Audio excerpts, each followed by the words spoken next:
History books describe him as a vampire, Kuchachonch Chabot Sampar, a creature of the night, or a myth that feeds on blood.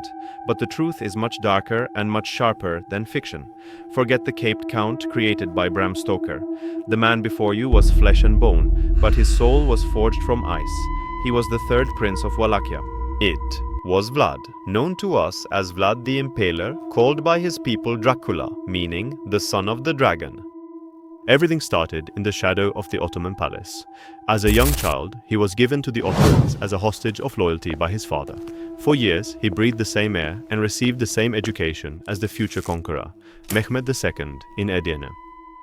But the most important thing he learned in that palace was not mathematics or philosophy, but the language of fear. He observed the power, discipline, and ruthlessness of the Ottomans. He memorized how an empire was governed and how enemies were crushed. However, what grew inside him was not admiration, but pure hatred and a desire for revenge. When he gained his freedom and ascended to the Wallachian throne, he was no longer a child but a war machine, ready to apply all those terrible lessons he had learned.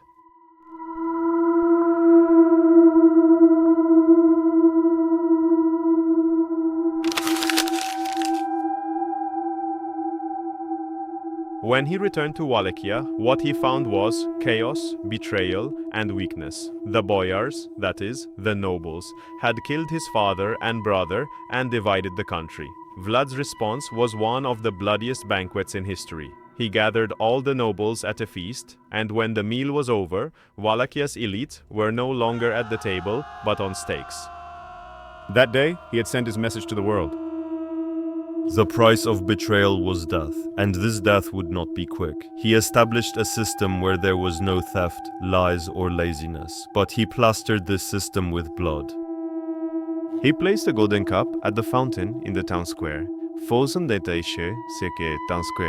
and for years no one dared to steal it, because everyone knew that Vlad's shadow was everywhere. However, his real test would be with Fatih Sultan Mehmed, with whom he spent his childhood and who was now the world emperor.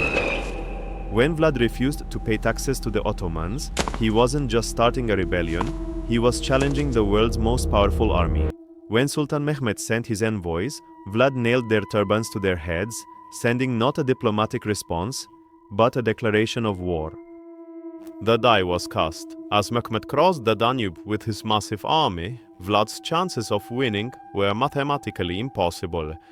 When Sultan Mehmed the Conqueror crossed the Danube with not just an army, but with the immense power of the Ottomans flowing like a river of steel, the earth and sky trembled.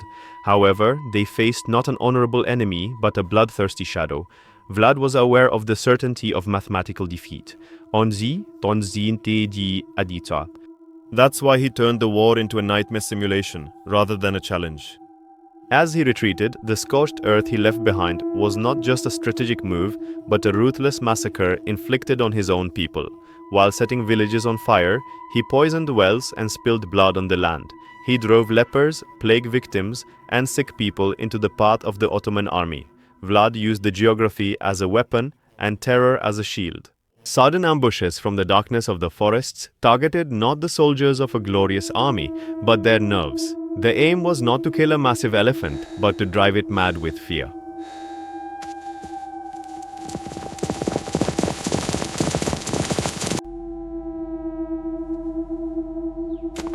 That famous night, which determined the fate of the war, took place near Targoviste.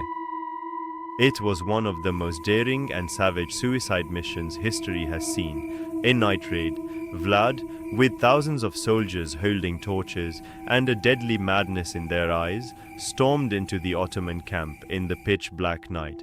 His aim was to enter the Sultan's tent, disregarding the rules of war, and assassinate the world emperor in his sleep. The camp suddenly turned into a ball of fire. Screams, the sounds of swords, and the dance of flames fed the chaos created by Vlad. An ordinary ruler would have been terrified and fled in the face of this hellish scene. However, Sultan Mehmed the Conqueror lived up to his title that night, right in the heart of that chaos. Amidst the flames and death, Fatih stood like an unshakable mountain. The Janissaries around him, upon seeing their sultan, transformed into a fortress of flesh and bone instead of panicking. Vlad's wild raging waves crashed and shattered against the magnificent rock of Ottoman discipline. Fatih's grandeur had swallowed Vlad's terror.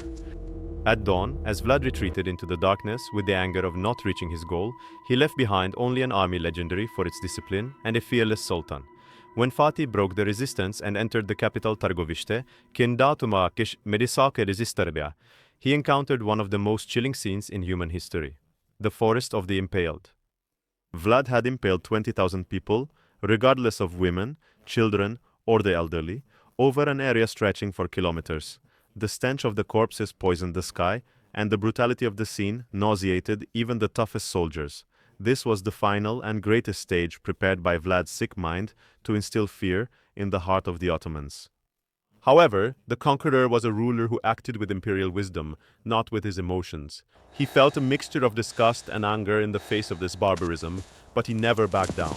On the contrary, he responded not in the language Vlad understood, but in the language of civilization. Fatih did not chase after a bandit like Vlad through mountains and hills, thus giving him value. He put forward Vlad's own brother, beautiful Radu, who was raised with knowledge and wisdom in the Ottoman palace. This move was a political checkmate that discarded all of Vlad's military strategies. For years, the Wallachian nobles, weary of Vlad's sadistic tortures, endless wars, and madness, did not hesitate when they saw a just and noble sultan backed by the might of the Ottomans. Vlad Tepes was overthrown not by Fatih's sword, but by his superior intelligence on the chessboard. When he fled to the mountains, to the Hungarian border, Vlad was no longer a prince, but a lonely fugitive drowned in his own savagery. Meanwhile, Fatih Sultan Mehmed was returning with dignity to his empire's magnificent capital, Istanbul, leaving behind a well-ordered province.